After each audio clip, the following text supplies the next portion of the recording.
할렐루야. 아멘. 얼마 전에 나온 왕가 사는 남자라는 영화가 큰 인기를 얻고 있다고 합니다. 1,500만 관객이라는 엄청난 기록을 세우고 있는 이 영화가 이렇게까지 많은 분들의 마음을 움직이는 데는 이유가 있는 것 같습니다. 영화의 주인공은 단종입니다. 12살의 왕위에 올랐지만 숙부 수양대군에게 왕위를 빼앗기고 노상군이라는 낮은 이름으로 강등되어 강원도 영월 청령포로 유배를 떠난 어린 왕의 이야기입니다. 청령포는 3면이 강으로 다 막혀 있고 한 면은 절벽인 곳입니다. 그래서 배가 없으면 나갈 수도 없는 땅 위의 섬이라고 합니다. 한때는 이 나라의 왕이었던 사람이 이제는 그 작은 땅에 갇혀 아무런 힘도 지위도 보호막도 없이 홀로 남겨진 것입니다. 그런데 이 영화가 우리의 마음을 움직이는 이유는 단지 어린 왕의 비극 때문만은 아닌 것 같습니다. 아마도 그 어린 왕이 겪었던 상황 같은 기억이 우리 모두에게 있기 때문이 아닐까 싶습니다.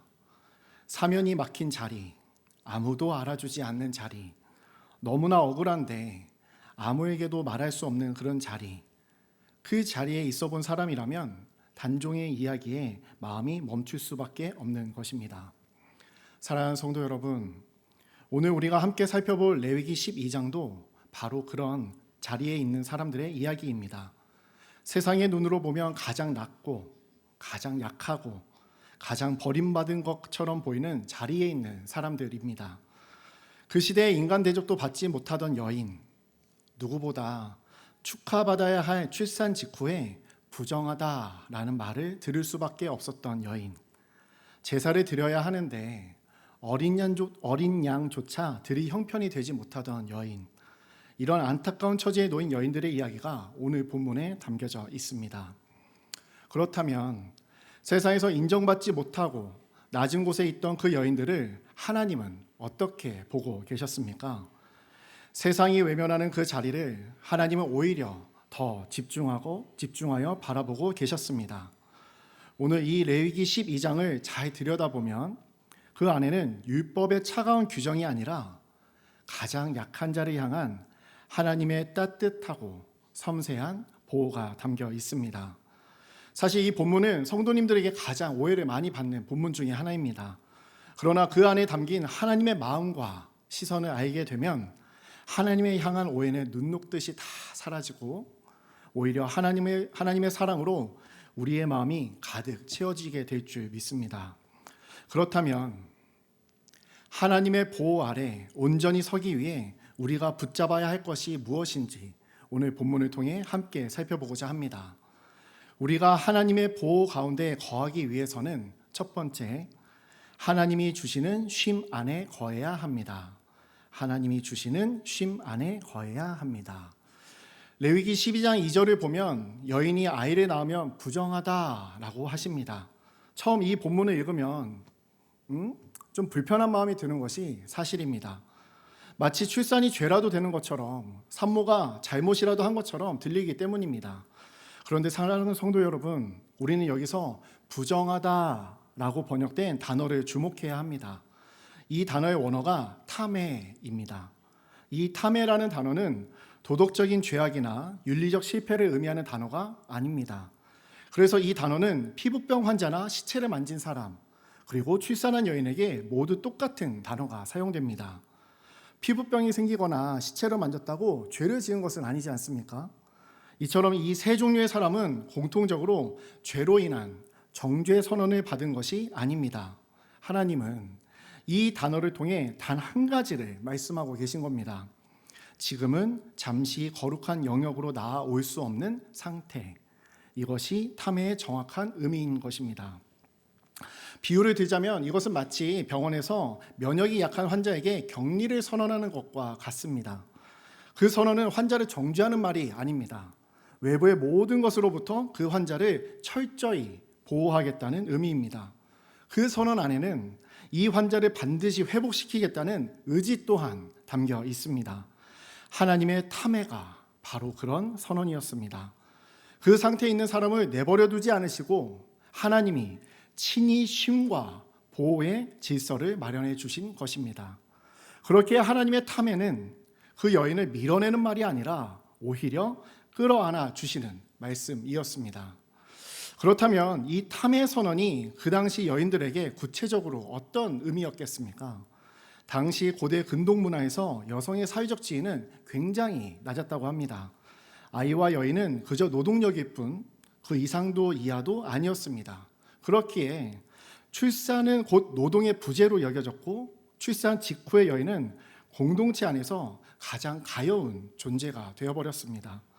몸도 약하고 아이도 돌봐야 하는데 그러면서 공동체의 일상적인 역할과 노동도 다 감당해야 했던 것입니다. 쉬고 싶어도 쉴 수 없는 그런 상황이었습니다. 그런데 하나님께서는 이 탐의 선언을 통해 그 여인을 일상의 의무로부터 분리시켜 주신 것입니다. 가장 먼저 출산한 여인은 성소에 나오지 않아도 됐었습니다. 이것은 단순히 제사를 드리지 말라는 것보다는 여인으로 해야 하는 모든 것들을 하지 않아도 된다는 말씀이었습니다. 공동체의 시선으로부터 외부로부터의 압박으로부터 하나님이 친히 그 여인을 분리시켜 주신 것입니다. 스스로 쉬지 못하는 자를, 문화가 쉬게 내버려 두지 않는 자를 하나님은 탐의 선언 하나로 강제로 쉬게 해주신 것입니다. 그렇게 하나님의 탐에는 정죄가 아니라 보호였습니다. 배제가 아니라 안식이었습니다. 오늘 저는 딱딱하게만 보이는 레위기 율법을 어떻게 하면 성도님들이 보다 잘 이해하실 수 있을까 고민하다가 성경 속의 한 여인이 생각이 났습니다. 그래서 그 여인의 이야기를 함께 나누려 합니다. 그녀의 이름은 바로 하갈입니다. 하갈은 레위기 12장에 직접 등장하는 인물은 아닙니다. 그러나 그녀의 삶은 오늘 레위기 본문에 담겨있는 하나님의 마음을 이해하는 데 큰 도움을 줄 수 있을 것 같습니다. 하갈은 원래 아브라함의 집에서 사레의 여종으로 살던 이방 여인이었습니다. 사레가 임신을 하지 못하자 결국 하갈을 통해 아브라함의 아이를 임신하게 합니다. 이후 사레의 눈밖에 나게 되었고 감당하기 힘든 어려운 핍박을 당하게 됩니다. 결국 하갈은 견디지를 못하고 그 집을 떠나서 광야로 도망을 칩니다. 자신이 원해서 했던 잠자리도 아니었고 원해서 한 임신도 아니었는데 이 때문에 핍박까지 받아야 한다니 하갈은 더 이상 그 자리에 있을 수가 없었습니다. 그래서 그렇게 도망쳐서 광야에 홀로 있을 때 하나님의 사자가 하갈에게 찾아와 말씀을 하시는 겁니다. 창세기 16장 9절 함께 읽겠습니다. 시작. 여호와의 사자가 그에게 이르되 내 여주인에게로 돌아가서 그 수하에 복종하라. 아멘. 돌아가라고 하는 겁니다. 위로해 주시고 더 좋은 곳으로 널 인도해 주겠다 하시는 것이 아니라 그 힘든 자리로 다시 돌아가라고 말씀하고 있는 것입니다. 처음에는 이 말씀이 가혹하게 느껴지실 수도 있습니다. 그러나 사랑하는 성도 여러분, 하나님의 눈으로 이 상황을 다시 바라보시길 바랍니다. 당시 고대 근동사회에서는 남편도 공동체도 없이 광야를 떠도는 임산부는 사실상 죽음을 의미했습니다. 법적 보호도 없고 신분도 없고 먹을 것도 없었습니다. 광야에는 그 여인을 지켜줄 아무것도 없었던 것입니다. 하나님이 하갈에게 아브라함의 집으로 돌아가라 하신 것은 학대의 자리로 내모르신 것이 아니었습니다. 그 여인이 살아남을 수 있는 유일한 자리, 하나님이 마련하신 보호의 자리로 돌려보내신 것입니다.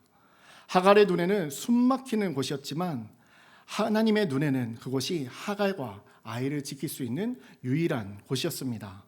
탐의 선언이 바로 이런 것입니다. 세상의 눈에는 배제처럼 보이지만 하나님의 눈에는 분리를 통한 보호인 것입니다. 세상의 눈으로는 고난의 자리처럼 보이지만 하나님의 눈으로는 그 누구도 침범하지 못하는 하나님의 품이었던 것입니다. 혹시 지금 성도 여러분도 그런 상황에 있지 않으십니까? 최선을 다했는데 일이 막히고 계획이 틀어지셨습니까? 아무리 애를 써도 앞이 열리지 않아서 어쩔 수 없이 멈춰서야 하는 자리에 있으십니까? 사방이 다 막혀져 있는 것처럼 느껴지는 그 자리가 실패의 자리가 아닐 수 있습니다.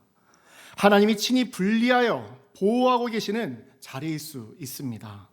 오늘 예배드리는 성도님들 모두 하나님이 주시는 쉼 안에서 그분의 보호하심의 은혜를 누리시길 주님의 이름으로 축복합니다.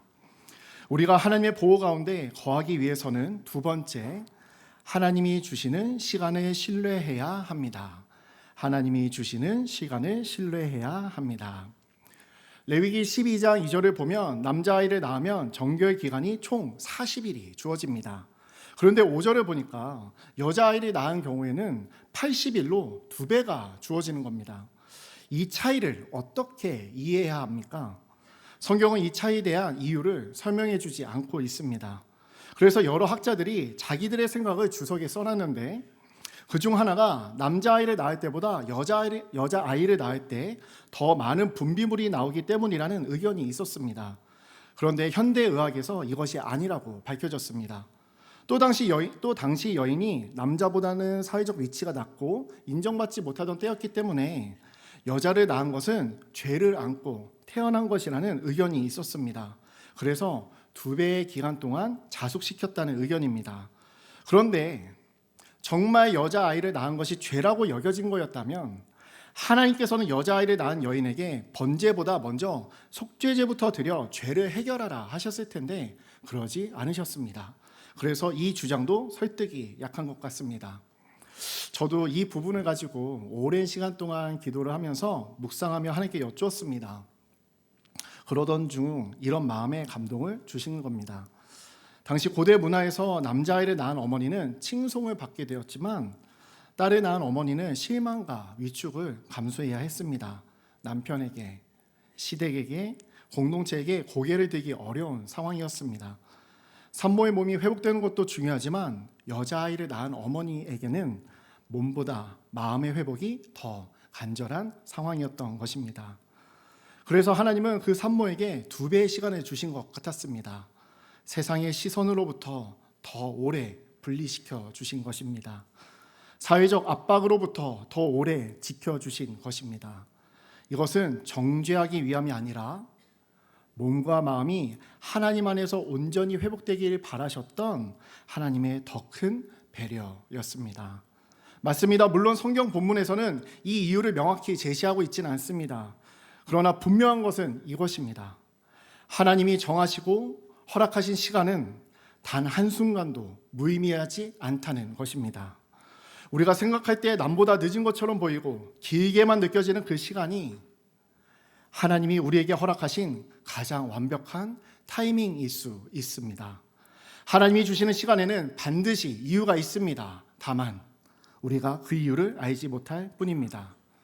다시 하갈의 이야기로 돌아가 보겠습니다. 하나님의 말씀을 따라 아브라함의 집으로 돌아간 하갈은 이스마엘이라는 아들을 낳습니다. 그리고 그 후 14년이라는 시간이 지납니다. 성경은 그 14년 동안 하갈에게 어떤 일이 있었는지 기록이 전혀 되지 않고 있습니다. 하나님이 찾아오시지도 않으셨고 특별한 말씀도 하지 않으십니다. 다만 그 자리에서 그 시간을 견뎌낸 하갈이 있을 뿐입니다. 그 14년 동안 하갈의 마음은 어땠겠습니까? 하나님의 말씀에 순종하여 다시 돌아는 왔지만 살해의 시선은 여전했을 것입니다. 언제까지 이 자리에 있어야 하는지, 하나님은 언제 이 상황을 바꿔주실 것인지 알 수 없는 막막한 시간이었을 것입니다. 사랑하는 성도 여러분, 여자아이를 낳은 산모에게 왜 2배의 시간이 주셨는지 이유를 말씀하지 않으신 것처럼 성경은 하갈의 14년도 그 이유를 설명해 주지 않고 있습니다. 그러나 우리는 이미 그 결말을 알고 있습니다. 창세기 21장에서 하나님은 하갈에게 광야에서 우물을 열어주시고 이스마엘로 큰 민족을 이루게 하셨습니다. 하나님의 침묵은 하나님의 부재가 아니었습니다. 그 14년은 하나님의 약속이 성취되어 가고 있던 시간이었습니다. 하갈이 그 시간의 의미를 알 수 없었을 뿐 하나님은 그 14년 내내 하갈을 보호하시며 일하고 계셨습니다. 사랑하는 성도 여러분, 오랫동안 기도해 왔는데 응답이 없으신 분이 계십니까? 분명히 하나님의 약속을 받은 것 같은데 왜 아직 그 문이 열리지 않는지 이해가 되지 않으십니까? 주변 사람들은 다 앞서 나가는 것 같은데 나만 제자리인 것 같아서 조급하고 불안하십니까? 혹시 기도한 지 몇 년이 됐는데 아직도 아무 응답이 없어서 내가 잘못 기도하고 있나 싶은 분이 계십니까? 그때 우리는 여자아이를 낳은 산모에게 허락된 80일을 기억해야 합니다. 하갈에게 허락된 14년을 기억해야 합니다. 하나님이 허락하신 모든 시간은 결코 낭비되는 시간이 아닙니다. 설명되지 않는 그 시간 안에서도 하나님은 일하고 계십니다.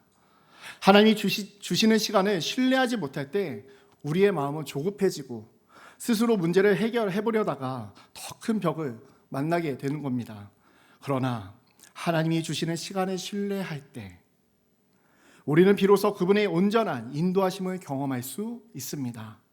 지금 막막하고 이유를 알 수 없는 시간을 지내고 계신 성도님이 계시다면 하나님은 이전에도 지금도 그리고 앞으로도 여러분을 놓치지 않고 역사하고 계시다는 것을 믿으시기 바랍니다.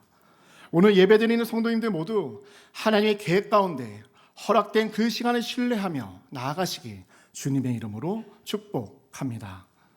우리가 하나님의 보호 가운데 거하기 위해서는 세 번째, 하나님이 마련하신 회복의 자리에 나아가야 합니다. 하나님이 마련하신 회복의 자리에 나아가야 합니다. 6절과 7절에 보면 정결 기간이 끝난 후 드리는 제사 규정이 나옵니다. 어린 양을 번제로 비두기를 속죄제로 드리면 제사장이 그 여인을 위해 속죄하고 정결을 선언합니다. 그런데 8절에서 하나님은 놀라운 말씀을 해주십니다. 오늘 본문 레위기서 12장 8절 한 목소리로 읽겠습니다. 시작. 그 여인이 어린 양을 바치기에 힘이 미치지 못하면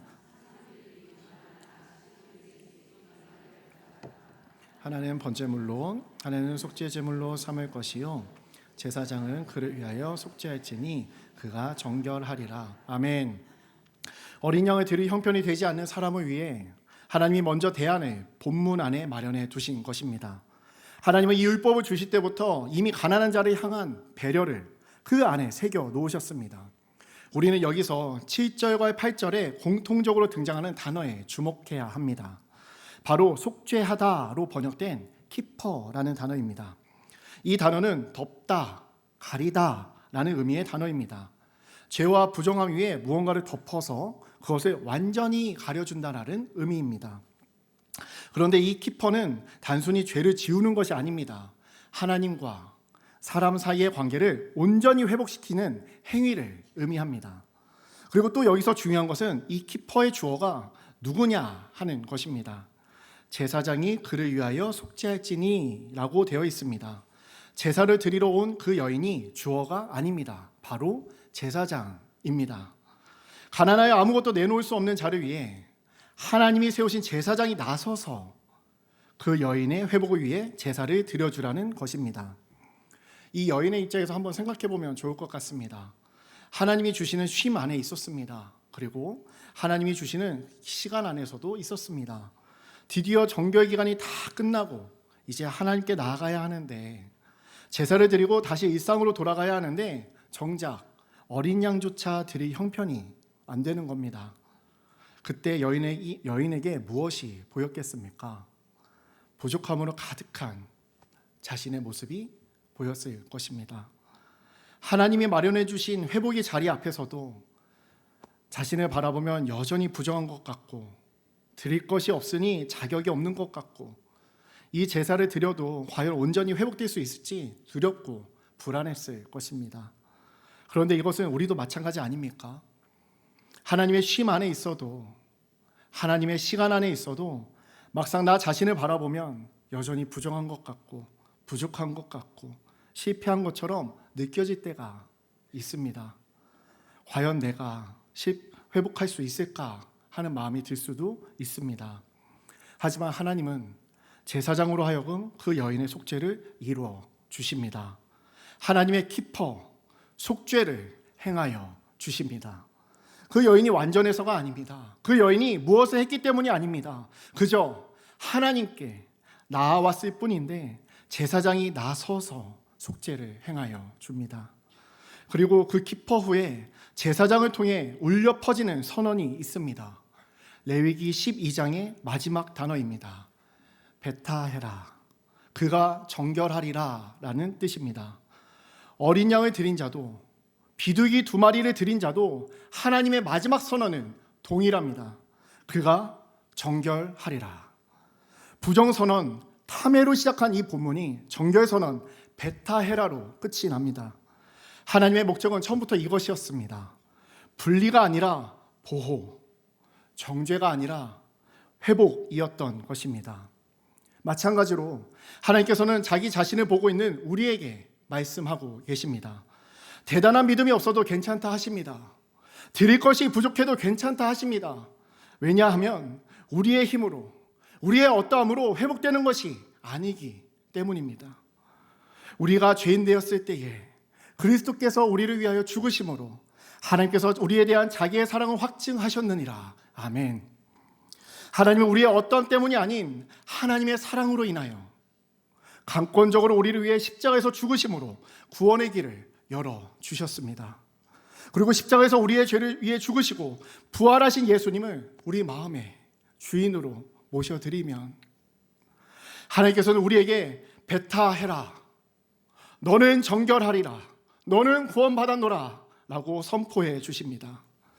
하갈의 이야기가 마침내 결말에 이릅니다. 14년의 시간이 지난 후 사라가 이삭을 낳습니다. 그러다 어느 날 사라는 이스마엘이 이삭을 희롱하는 모습을 보고 아브라함에게 하갈과 이스마엘을 내쫓아달라 말합니다. 결국 하갈은 다시 광야로 쫓겨납니다. 그런데 이번에는 14년 전과는 다릅니다. 이제 돌아갈 곳도 없습니다. 아브라함이 준 떡과 물은 금세 바닥이 났습니다.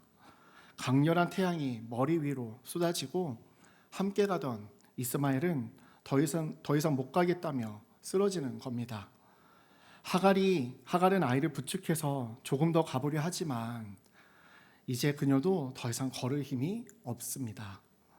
더 이상 아무것도 할 수 없게 된 하갈은 결국 아이를 어느 작은 나무 아래 기대어 놓습니다. 그리고 조금 떨어진 곳에 그녀도 앉는 겁니다. 더 이상 아무런 방법이 없자 죽음을 체념한 듯 하갈과 이스마엘은 흐느끼기 시작했습니다. 우는 아이를 보며 차마 아이가 죽어가는 것을 볼 수 없었던 하갈은 주저앉아 목 놓아 울기 시작합니다. 바로 그 순간이었습니다. 하나님이 찾아오신 겁니다. 하갈이 무언가를 준비했기 때문이 아니었습니다. 제물을 드려서도 아니었습니다. 어린 양은커녕 비둘기 2마리조차 없었습니다. 그럼에도 하나님이 먼저 그 여인을 찾아오셨습니다. 그리고 말씀하십니다. 하갈아, 두려워하지 말아라. 하나님이 저기 있는 아이의 소리를 들으셨느니라.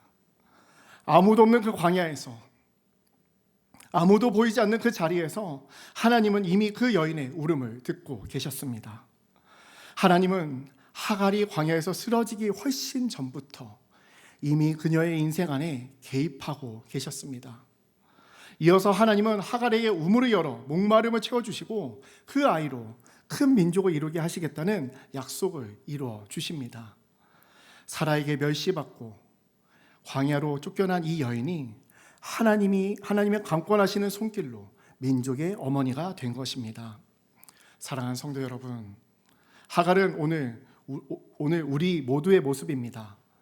돌아가기 싫은 자리로 돌아가야 했고 이유 모를 긴 시간을 견뎌야 했고 마침내 아무것도 없이 광야에서 쓰러진 그 여인.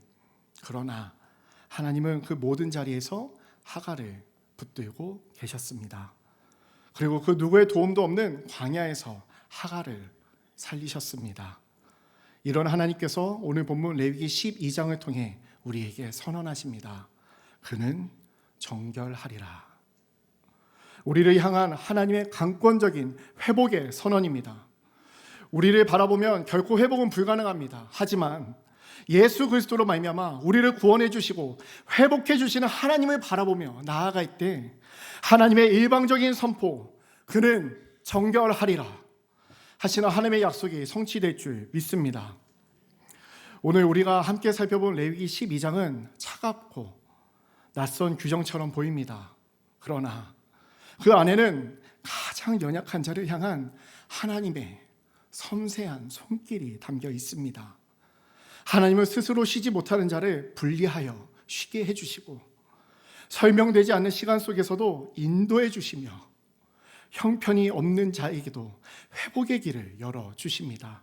그리고 마침내 하나님은 마지막에 이렇게 선언하십니다. 그는 정결하리라. 돌아가기 싫은 자리로 돌아가야 했던 하갈에게도, 이유를 알 수 없는 14년을 견뎌야 했던 하갈에게도, 아무것도 없이 광야에서 쓰러진 하갈에게도 하나님의 손길과 선언은 단 한 번도 끊어진 적이 없었습니다. 이 선언은 하갈의 노력으로 얻어낸 것이 아닙니다. 끝까지 포기하지 않으시고 보호해 주시는 하나님의 강권적인 은혜로 인함이었습니다. 오늘 이 자리에 하나님의 보호가 필요한 분이 계십니까? 그러시다면 어떻게 보면 고난 같고 답답함처럼 보이지만 하나님께서 허락하신 쉼 가운데 우리를 보호하고 계시는 하나님을 믿으시길 바랍니다. 혹시 막막하고 이유를 알 수 없는 시간을 보내며 하나님의 인도하심이 필요하신 분이 계십니까? 지금 눈에 보이는 인도하심이나 현상이 없다 하여도 지금도 역사하고 계시며 가장 선한 길로 인도하고 계신 하나님을 믿으시길 바랍니다. 혹시 이 자리에 하나님께 나아갈 자신도 없고 반복되는 실패와 좌절 가운데 빠져 계신 분이 있으십니까? 그러시다면 우리의 어떠함으로 인해서가 아니라 예수 그리스도를 믿음으로 말미암아 이미 우리를 회복시키겠노라 작정하시고 역사하고 계시는 하나님을 믿으시길 바랍니다. 하나님께서 오늘 이 예배에 참석하신 모든 성도님들에게 하나님의 열심이라는 찬양 가사를 통해 말씀하고 계십니다. 사랑하는 내 딸아, 사랑하는 내 아들아, 조금 느린 듯해도 기다려주겠니? 조금 더딘 듯해도 믿어줄 수 있니? 너의 눈물의 기도 잊지 않고 있으니 나의 열심으로 이루리라. 사랑하는 내 아이야, 내가 너를 정결케 하리라. 내가 너를 구원하여 주리라. 내가 너를 지키리라. 아멘. 오늘 예배드린 모든 성도님들의 삶 가운데 하나님의 놀라운 보호와 인도하심이 가득하시길 주님의 이름으로 축복합니다.